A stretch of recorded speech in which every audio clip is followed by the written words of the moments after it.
Hello દોસ્તો, જય શ્રી કૃષ્ણ। હાંજે કેવીક વાવળ ચડી હતી, માણેને ઉડાડી દે એવી। આજ રાત્રે બરોબર 11:15 વાગ્યા અને પહેલાં તો ધીમો ધીમો મધ્યમ મધ્યમ પવન આવતો હતો, શાંતિથી ઊતા હતા અને અચાનકથી જ ધીમે ધીમે ધીમે ધીમે પવનની ગતિ વધતી ગઈ અને લગભગ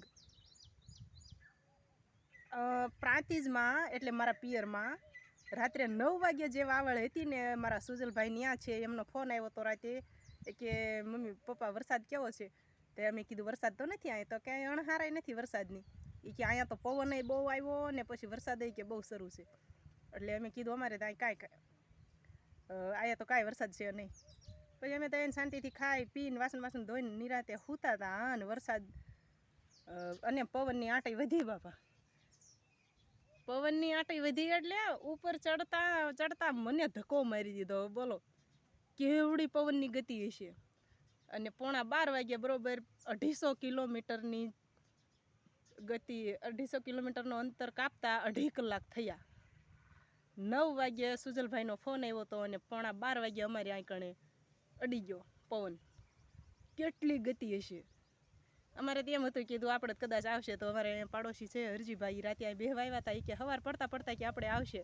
સવાર ન પડ્યું, બરોબર અડધી રાત ન થઈને 12-9 વાગ્યા ત્યાં અહીંયા 250 કિલોમીટરની ગતિ કાપી અને પવન ઠેઠ અહીં પહોંચી ગયો। વરસાદ તો બહુ નહોતો આવ્યો પણ પવનની ગતિ બહુ હતી। અને હમણાં થોડાક દિવસથી એટલે લગભગ 5-6 તારીખથી 5 મે ત્યાંથી વરસાદનું આગમન ચાલુ થયું છે। એટલે આખો વૈશાખ મહિનો જાણે વરસાદમાં જ ગયો છે, જાણે ચોમાસું હોય એ પ્રમાણે। અને હવે તો રાણ બેસી ગઈ છે એટલે ચોમાસું આવી જ ગયું સમજી લેવાનું। અને આપણી પાછળ જો આ બધા જે મસ્ત મસ્ત આ ઝાડ છે ને, આપણે એની ડાળીઓ જોઈ એકવી, એનું થડ જોઈ એકવી, એના પાંદડા જોઈ એકવી, પાંદડાની અંદર જે ઝીણી ઝીણી રગુ હાલી હોય એ આપણે જોઈ એકવી, પણ આપણે એની મૂળ ઝાડ ક્યારેય ન જોઈ એકવી।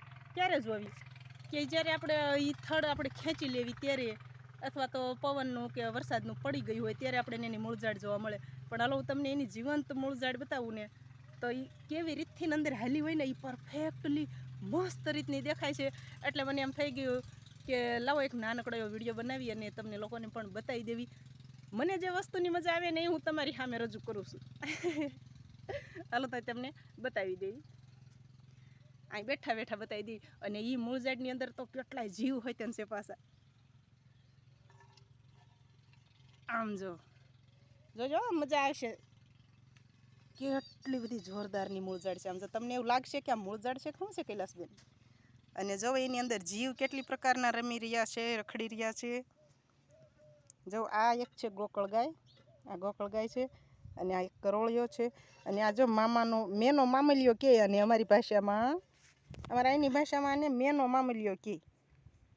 કેટલો બધો મસ્તની લાલ ગાવડી છે એ દેખાણી।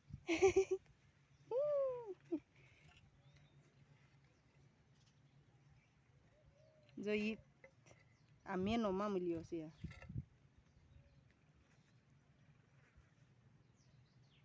બરોબર રગ ઉપર ચડીને ક્રોસ કરી ગયો છે રોડ। જો આ તમામ મૂળ ઝાડ છે ને મૂળ ઝાડની અંદર જો એક અહીંયા છે, આ એક ગોકળ ગાય ઠેઠ અહીં પણ ચડી ગઈ છે કિનારી ઉપર। જો એક અહીં ચડી ગઈ છે, એક અને આને લગભગ બધા વેલવેટ, અમે તો બધા નાના હતા ને, અમે પ્રાંતિજમાં નાના હતા ને ત્યારે આ ગાયું નીકળે ને એ મોટી મોટી હોય, થોડીક મોટી કેટલી કહું કે ચણાના દાણા જેવડી, ચણો હોય ને આપણે ચણાના દાણા જેવડી ગાવડી હોય, અને અમે એને વેલવેટ ગાવડી કહેતા હતા। વેલવેટ એટલે મખમલ, મખમલ એટલે મખમલ એટલે વેલવેટ। જો આ બે ગાવડિયું છે, બે ગોકળ ગાય છે, જો એક આ રહી અને એક આ રહી, અને મૂળ ઝાડ તમે જુઓ કેટલી જ બધી મસ્ત છે। મજા આવી ને જોવાની? હજી એકવાર જોઈ નાખો તો લ્યો, કેટલો મસ્ત સીન આવે છે ને। આમ એવું લાગે નહીં કે આ કાંઈક ટાઈસની અંદર મૂળિયા હાલ્યા હશે, એવું ન લાગે, જાણે કાંઈક ચિત્ર દોર્યું હોય એવું લાગે। કા તો કેવું લાગ્યું ચિત્ર કુદરતી? રોલા દે, જય શ્રી કૃષ્ણ, ખુશ રહેજો। મારે બસ તમને આટલી વસ્તુ દેખાડવી હતી, એક મામાની ગાવડી, એક ગોકળ ગાય અને કરોળિયા। અને આ લગભગ મોટી પણ થશે, કારણ કે એકની સાઈઝ નાની છે ને એકની સાઈઝ મોટી છે, એટલે આ લગભગ મોટી પણ થશે। તમને આવી મામાની ગાવડિયું નીકળે છે, વેલવેટની ગાવડિયું, તો તમે એને શું કહો છો? મેનો મામલિયો। કોમેન્ટમાં જણાવજો હો. એમ જો વેલ્વેટ કેવી, મેનો મામલીઓ કેવી અને મામાની ગાય પણ કેવી, તમે શું કહો છો કોમેન્ટમાં ચોક્કસ જણાવજો. જય શ્રી કૃષ્ણ, ખુશ રહેજો.